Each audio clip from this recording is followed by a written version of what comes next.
Hello. Today we will understand the topic and we will explore the concept of green chemistry. It is simply a revolutionary approach to chemistry that reduces or eliminates the use and generation of hazardous substances. Uh, this field is not only, this doesn't talk only about reaction, it is about redesigning. We are simply redesigning the entire chemical process in harmony with nature. Let's understand why green chemistry matters. Let's first understand the standard definition of green chemistry. It is coined by Paul Estes and George Warner in 1990s. Green chemistry aims to minimize environmental impact. The main aim is you have to reduce the environmental impact. It's different from environmental chemistry because it focuses on preventing pollution at the source. We are trying to prevent all the problems at the source. We are not trying to clean it up later. Means we are not trying to solve problem after it happens. We are trying to solve it or preventing it before happening.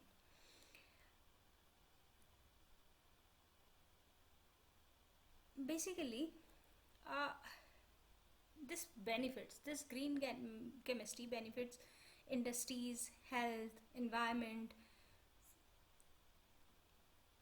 It makes process cleaner and safer while it being cost effective. Means what we are trying to implement, we are trying to create a sustainable systems. There are 12 principles to the green chemistry. uh, First one is prevention. जैसा कि हमने definition में कहा, it talks about prevention at the source. ठीक, तो it talks about it is better to prevent waste than to retreat and clean up the waste after it had been created. मतलब ऐसा नहीं है कि प्रॉब्लम पहले हो जाए फिर उसका सोल्यूशन ढूंढो, नहीं. व्हाट वी आर डूइंग, हम पहले ही उसको सोर्स मतलब उसको प्रोड्यूस होने से पहले उसको रिड्यूस कर रहे हैं कि वहीं उसको रोक देते हैं. Next principle is atom economy. Synthetic methods should be designed to maximize the incorporation of all materials used in the process into a final product. Third principle is we have to use less hazardous chemical synthesis. When practicable, synthetic methods should be designed to use and generate substances that possess little or no toxicity to human health and environment. Next principle is we should be focused on designing safer chemicals. ऐसे chemical use करिए जिनका impact nature और human पे कम हो. यानी chemical product should be design to effect their desired function while minimizing their toxicity. Next, we should try to use safer solvents and auxiliaries. The use of auxiliary substances, for example solvent, separation agents, should be made unnecessary whenever possible. Next principle is design for green efficiency. We should focus on basically the energy requirement of chemical process should be recognized for their environmental and economic impact, and it should be minimized. If possible, synthetic method should be conducted at ambient temperature and pressure. Next, the very common use of renewable feedstock. Raw materials should be renewable rather than depleting whenever technically or economically practicable. Reducing derivatives. Unnecessary derivatives should be minimized or avoided. Next, catalysis. Catalytic reagents are superior to stoichiometric reagents. Design for degradation.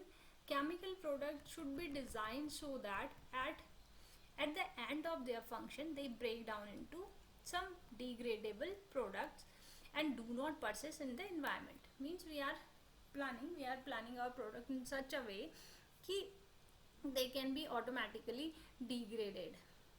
real-time analysis for pollution prevention. Analytical methodology for need to be further developed to allow for real-time in process monitoring and control prior to formation of hazardous substances. And the last principle is inherently safer chemistry for accident prevention. Substances and the form of substances used in the chemical process should be chosen to minimize the potential for chemical accident, चाहे वो release हो या explosion हो. अब despite the benefits, green chemistry faces so many hurdles in adaptation due to so many things. Or the basic thing is due to the cost and due to all the inertia in industries.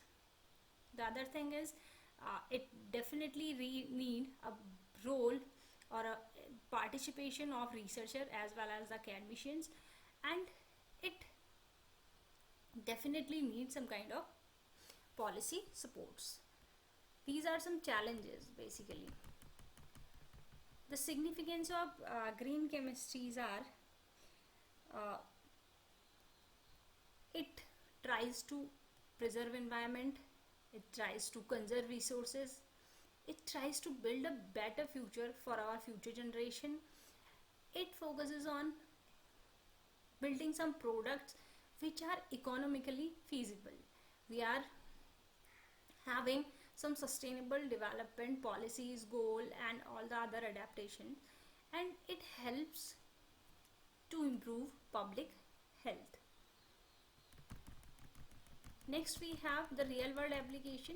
These are some real world applications. Biodegradable plastics we are making from plant starch. We have seen so many examples. We are using carbon dioxide as a green solvent. Microwave assisted organic synthesis, we are using catalysis instead of these reagents. And we have hydrogen peroxide, we are using it in textile bleaching. We are using iron liquids and deep eutectics and synthetic using renewable feedstocks, green detergents and surfactants, and we are also using some energy efficient reactions. These are some real world examples. To summarize, we can say green chemistry is not a solution to all our environmental problem. ऐसा नहीं है कि green chemistry के बाद कुछ भी ऐसा नहीं होने वाला है जो harm नहीं करेगा environment को, but it is the most fundamental approach to prevent pollution and environment degradation. As future scientists, your role is crucial in shaping a sustainable future through responsible chemistry. We are not only talking about the green chemistry, we are talking about the responsible chemistry. As we don't want to leave earth or environment behind us for our future generation, that is very toxic and that is tough to, not a very suitable kind of thing for our future generation, because हम क्या चाहते हैं कि हमारी future generation को एक better environment मिले, ना कि एक degraded और polluted environment. Thank you.